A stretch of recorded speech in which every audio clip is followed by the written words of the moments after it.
ഈശോമിശിഹായ്ക്കും സ്തുതിയായിരിക്കട്ടെ. അത്യുന്നതങ്ങളിൽ ദൈവത്തിന് മഹത്വം, ഭൂമിയിൽ ദൈവകൃപ ലഭിച്ചവർക്ക് സമാധാനം. മഞ്ഞും തണുപ്പും നിറഞ്ഞ ആ രാത്രിയുടെ അന്ധകാരത്തെ കർത്താവിന്റെ മഹത്വം പ്രകാശിപ്പിച്ചു. നിശബ്ദതയെ ഭേദിച്ചുകൊണ്ട് മാലാഖമാരുടെ ദൈവസ്തുതികൾ ഉയർന്നു. ഈശോയുടെ ജനനം സകല ജനത്തിനുമുള്ള സന്തോഷത്തിന്റെ സദ്വാർത്ത ആദ്യമായി പറയപ്പെട്ടത് ആട്ടിടയന്മാരോടായിരുന്നു. വിശുദ്ധ ലൂക്കയുടെ സുവിശേഷം 2-ാം അധ്യായം 8 മുതൽ 20 വരെയുള്ള വാക്യങ്ങളിൽ നാം ആട്ടിടയരെ കണ്ടുമുട്ടുന്നു. എന്തായിരുന്നു അവരുടെ പ്രത്യേകതകൾ? സമൂഹത്തിൽ അവർ താഴെത്തട്ടിലുള്ളവരും അറിവ് കുറഞ്ഞവരുമായിരുന്നു.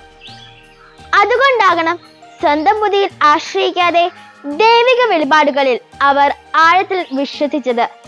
സ്വർഗത്തിന് മുൻപിൽ മറ്റെല്ലാ മനുഷ്യരെക്കാളും അവർ നിഷ്കളങ്കരായിരുന്നു. അതുകൊണ്ട് തന്നെയാണ് ഏറ്റവും എളിയവരായ അവരുടെ അടുത്തേക്ക് സ്വർഗം താണിറങ്ങിയത്. മാലാഖയുടെ സന്ദേശം ഹൃദയത്തിൽ സ്വീകരിച്ച അവർ തിടുക്കത്തിൽ ബെത്ലഹേമിലേക്ക് യാത്രയായി. ബെത്ലഹേമിൽ എത്തിച്ചേർന്ന ആട്ടിടയർക്ക് രാജാക്കന്മാരുടെ രാജാവായ ഉണ്ണി യേശുവിന്റെ ദർശന സാഫല്യം അനുഭവിക്കാൻ സാധിച്ചു. തങ്ങൾ കണ്ടതും അനുഭവിച്ചതുമായ കാര്യങ്ങൾ എല്ലാവരെയും അറിയിക്കുക വഴി അവർ ലോകത്തിലെ തന്നെ ആദ്യ സുവിശേഷ പ്രഘോഷകരായി. പ്രിയപ്പെട്ടവരെ, മാനവകുലത്തിന് മുഴുവൻ ഇടയനാകാനുള്ളവൻ ഭൂമിയിൽ ജന്മമെടുത്തതിന്റെ സദ്വാർത്ത വിനീതരായ ആട്ടിടയർക്ക് നൽകിയത് തീർച്ചയായും യാദൃശികമല്ല. ദൈവത്തിന്റെ തിരഞ്ഞെടുപ്പുകൾ നമ്മുടെ അറിവോ കഴിവോ സൗന്ദര്യമോ സമ്പത്തോ സ്ഥാനമാനങ്ങളോ അടിസ്ഥാനമാക്കിയല്ല. സ്വർഗം ഹൃദയങ്ങൾ പരിശോധിക്കുന്നു എന്നതിന് ഏറ്റവും വലിയ തെളിവാണ് ആട്ടിടയർ.